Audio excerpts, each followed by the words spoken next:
Hello दोस्तों, हिंदी जगत में आपको स्वागत है फिर से एक नए वीडियो में। इसमें हम हिंदी टीचर के लिए जो सिलेबस है उसके ऊपर थोड़ा सा डिस्कस करेंगे कि क्या क्या टॉपिक है, क्या क्या जो है वो वीडियो बन चुका है, किस किस का एमसीक्यू रह गया है, तो इसके ऊपर थोड़ा सा डिस्कस करेंगे। तो चलिए शुरू करते हैं। सबसे पहला यूनिट है हिंदी गद्य साहित्य। हिंदी गद्य साहित्य में सबसे पहला आई में आता है निबंध, जो कि सबसे पहला निबंध है बाल मुकुंद गुप्त द्वारा लिखा गया बनाम लड़ अर्जन। इससे संबंधित एमसीक्यू है, जाकर जरूर प्लेलिस्ट में देखें। रामचंद्र शुक्ल जी का क्रोध,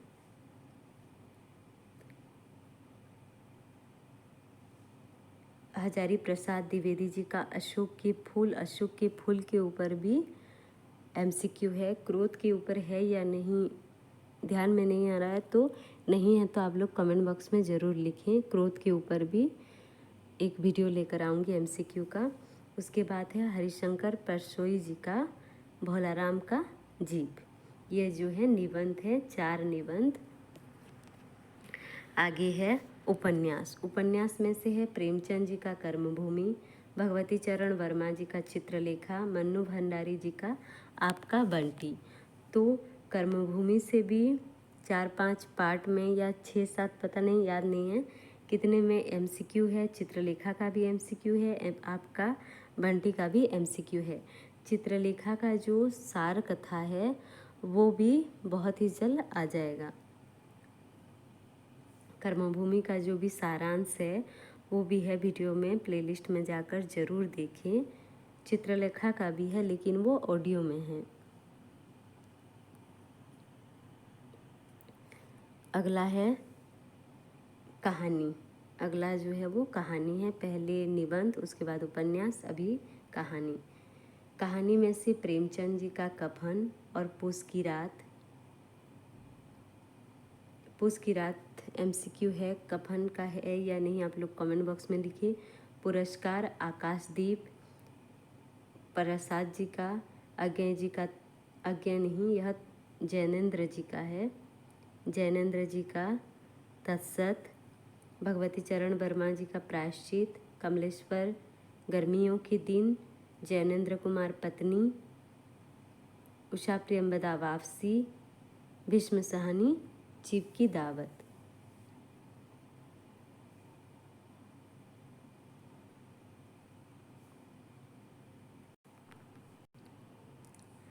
कहानी में से जो भी एमसीक्यू नहीं है आप लोग कमेंट बॉक्स में लिखिए, जिससे कि मैं उस कहानी का एमसीक्यू बनाकर आपको दूँ। अगला है नाटक। नाटक में क्या है, जयशंकर प्रसाद जी का चंद्रगुप्त, जो कि इसका एमसीक्यू भी है और सारांश कथन भी है, तो जाकर उसे ज़रूर देखें। उसके बाद है लक्ष्मी नारायण मिश्र। लक्ष्मी नारायण मिश्र जी के सिंदूर की होली जो नाटक है, इससे इसका सारांश कथन है और एमसीक्यू का जो पार्ट है अभी चल रहा है, शायद 4 या 5 पार्ट कंप्लीट हो चुके हैं, तो इससे आगे भी, इसके आगे भी आएगा। और मोहन राकेश जी का आषाढ़ का एक दिन जो है, इसका भी एमसीक्यू पार्ट वाइज है।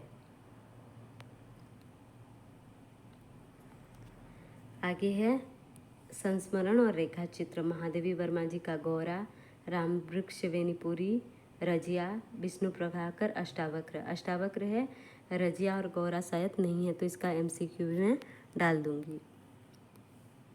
तो इस प्रकार यह खत्म होता है गद्य विभाग। यूनिट 1 गद्य विभाग, हिंदी गद्य विभाग है। और जो भी नहीं, जो जिसका भी एमसीक्यू चाहिए या कुछ भी समझना हो तो कमेंट बॉक्स में ज़रूर लिखें। और चैनल में नए हैं तो चैनल को सब्सक्राइब करें। अगर आप लाइव वीडियो, मॉक टेस्ट का लाइव वीडियो चाहते हैं तो चैनल को ज़रूर सब्सक्राइब करें। अगला प्रश्न है कबीरदास, सॉरी प्रश्न नहीं, अगला यूनिट है पद्य विभाग। पद्य विभाग में सबसे पहला आता है कबीरदास। कबीरदास जी के जितने भी सारे दोहे हैं, जैसे गुरु गोविंदो खड़े काके लागे पाओ, बलिहारी गुरु आपने गोविंदियो बतायो, पानी केरा बुदबुदास मानस की जात, देखत ही छिप जाएगा जो सारा प्रभात, माटी कहे कुम्हार से तो क्यों रोंधे मोहे, एक दिन ऐसा आएगा मैं रोंधूंगी तोहे, जल में कुंभ कुंभ में जल है बाहर भीतर पानी। ये जितने भी सारे हैं वो माली आपन, बस यह एक बचा है। बाकी जितने भी सारे हैं, दोहे जितने हैं और पद जितने हैं, इन सारे पद का एमसीक्यू भी है, और व्याख्या भी है, तो जाकर उसे ज़रूर देखें। कबीरदास जी का कंप्लीट है, बस यह माली आपन यह एक बचा हुआ है। इसका एमसीक्यू भी है और व्याख्या भी है। सूरदास जी का जो है, मैया मैं नहीं माखन खायो, मैया मोही दाऊद बहुत खिजायो, जसुमती हरी फालने झुलावे, मैया कबहू बढ़ेगी चोटी। इसका जो है व्याख्या भी है और एमसीक्यू भी है, जाकर उसे ज़रूर देखें। उधो मन माने की बात, उधो मन नाही 10-20, निर्गुण कौन देश को वासी, उधो मोहि ब्रज बिसरत नाही।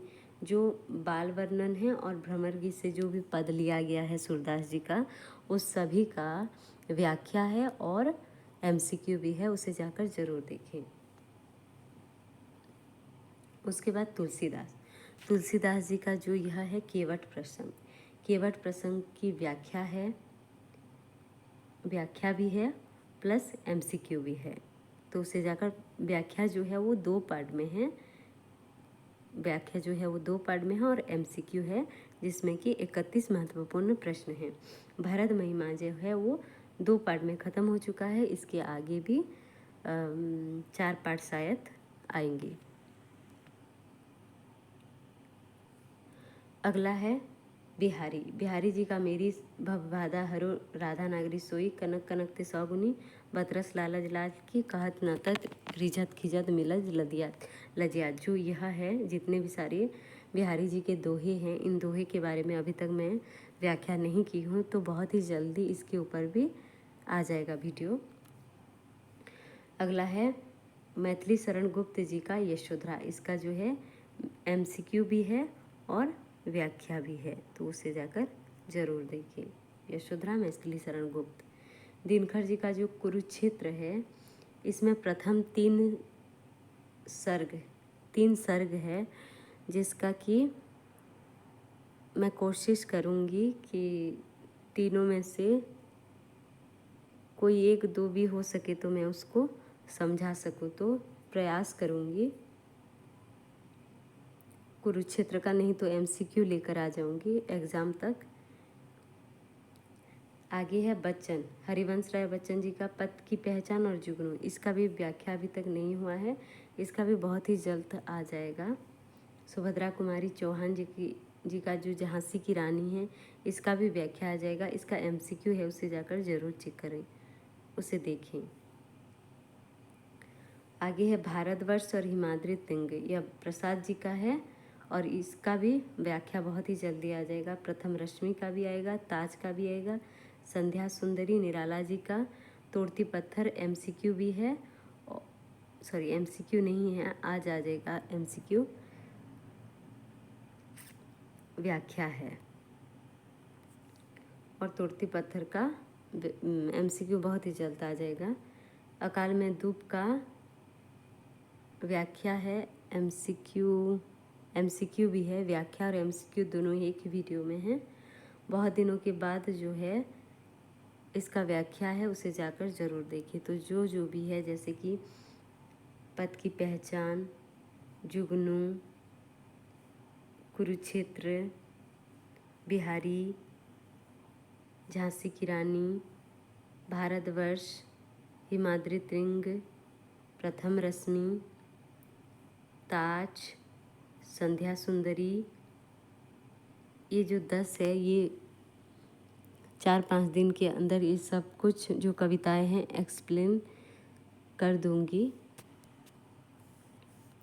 तो ये कविता ख़त्म हो जाता है। उसके बाद है व्याकरण पाठ, यानी कि यूनिट 3, जिसमें कि भाषा अध्ययन में हिंदी और ओडिया ध्वनियों ध्वनियाँ जो है, इससे भी प्रश्न MCQ का प्लेलिस्ट है एक भाषा अध्ययन को लेकर, तो जाकर ज़रूर देखें। सभी बिंदुओं से जो है वो MCQ बनाया गया है। उपसर्ग से है, प्रत्यय से है, संधि समास से भी है, विलोम पर्यायवाची है, सही वर्तनी और उच्चारण से है, लिंग वचन संज्ञा से भी MCQ है। और उसके बाद कारक विभक्ति विशेषण के मुख्य प्रकार से भी है, क्रिया से है, काल से है, वाक्य के मुख्य भेद और परिवर्तन से है, मुहावरे कहावतें से भी MCQ का प्लेलिस्ट है। पूरा जाकर उसे ज़रूर देखें। और पार्ट नंबर आई भी जो कि भाषा प्रयोग है। सबसे पहले तो गद्य पाठ विधि, पद्य पाठ विधि और व्याकरण पाठ विधि, ये तीनों का जो है वो अच्छी तरह से समझाया गया है। जाकर उसे ज़रूर देखिए। एक अलग सा प्लेलिस्ट है भाषा प्रयोग कहकर, वहाँ पर पहला वीडियो है 5 सोपान जो है वो पाठ योजना के जो 5 सोपान है उसको समझाया गया है। उसके बाद एक वीडियो है गद्य पाठ विधि के ऊपर, दूसरा है पद्य पाठ विधि के ऊपर और तीसरा है व्याकरण पाठ विधि के ऊपर। और उसके बाद आगे है अनुवाद और उड़िया से हिंदी में 5 सरल वाक्य या वाक्यांश दिए जाएंगे जो परीक्षा होगी। और भी है अपठित गद्यांश और पद्यांश दिए जाएंगे। तो मॉक टेस्ट का जो